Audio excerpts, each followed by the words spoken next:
Paytaxtın Xətai rayonu ərazisində metronun Həzi Aslanov stansiyasının yaxınlığında yerləşən binada yanğın başlayıb. Binadan ətrafa güclü qara tüstü yayılır. Fövqəladə Hallar Nazirliyinin mətbuat xidmətindən bildirilib ki, əraziyə yanğın söndürmə briqadaları göndərilib. Nazirliyin 112 qaynar telefon xəttinə Bakı şəhəri Xətai rayonu Məhəmməd Hadi küçəsində yerləşən çox mərtəbəli yaşayış binasında yanğın baş verməsi barədə məlumat daxil olub.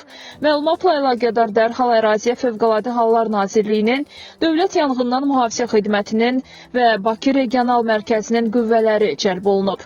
Hazırda yanğının söndürülməsi istiqamətində tədbirlər davam etdirilir, əlavə məlumat veriləcək.